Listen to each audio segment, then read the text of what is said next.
মানবিক সংগঠন হাইয়া আল ফালাহের উদ্যোগে রমজানের খাদ্য সামগ্রী বিতরণ। নিজস্ব প্রতিবেদক রশিদুল ইসলাম। আজ শুক্রবার দিনাজপুরের কাহারোলে মানিবক সংগঠন হাইয়া আল ফালাহের উদ্যোগে রমজানের খাদ্য সামগ্রী বিতরণ করা হয়েছে। বিতরণ অনুষ্ঠানে প্রধান অতিথি হিসেবে উপস্থিত ছিলেন হাইয়া আল ফালার জেলা সভাপতি জাকিরুল ইসলাম। উপস্থিত ছিলেন উক্ত মানবিক সংস্থার কাহারোল উপদেষ্টা মাওলানা তরিকুল ইসলাম। এই সময় প্রধান অতিথি বলেন, অসহায়, প্রান্তিক, হতদরিদ্র মানুষের পাশে সমাজের বিত্তবানদের দাঁড়ানো উচিত।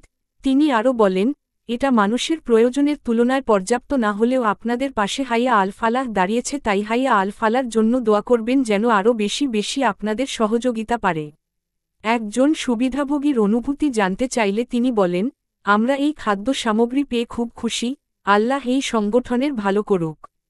চাল, ডাল, তেল, ছোলা, আলু, পেঁয়াজ সহ বিভিন্ন নিত্য প্রয়োজনীয় দ্রব্য উপজেলার অসহায়, হতদরিদ্র অন্তত ১৫০টি পরিবারের মাঝে এই খাদ্য সামগ্রী বিতরণ করা হয়।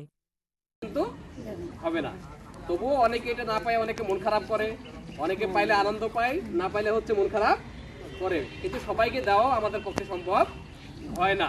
তা আমরা আশা করি যে এই কাজগুলোতে পবিত্র রমজান মাসে যারা এই ভালো কাজগুলো করেছে তাদের সওয়াবগুলো আল্লাহ রাব্বুল আলামিন কি ৭০ থেকে ৭০০ গুণ পর্যন্ত বৃদ্ধি করে দেয়। আমরা এই রমজান মাসের ওসিলায় আমরা দোয়া করব, যারা এই দানগুলো করেছেন আল্লাহ রাব্বুল আলামিন তাদের কাজগুলোর জন্য, সবার কাজগুলোর জন্য কবুল করেন। আমরা সবাই দোয়া করবো, আল্লাহুম্মা আমিন। এর পাশাপাশি সামনে যেন এই কাজগুলো আরও বেশি বেশি করতে পারে, এজন্য আমাদেরকে চেষ্টা করতে হবে। এর পাশাপাশি সর্বশেষ যে কথাটি বলবো সেটা হলো যে সমাজে যদি ভালো নেতৃত্ব আসে, ভালো লোক আসে, তখন কিন্তু সমাজের অসহায় মানুষের পরিমাণটা কমে যায়।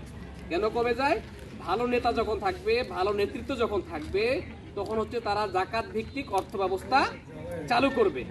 জাকাত ভিত্তিক অর্থ ব্যবস্থা চালু করলে এই হলো 5 কেজি, 10 কেজি, 15 কেজি চাল, আলু, ডাল এগুলো দিবে না, তারা হলো যে স্থায়ী একটা কর্মসংস্থানের ব্যবস্থা করে দিবে।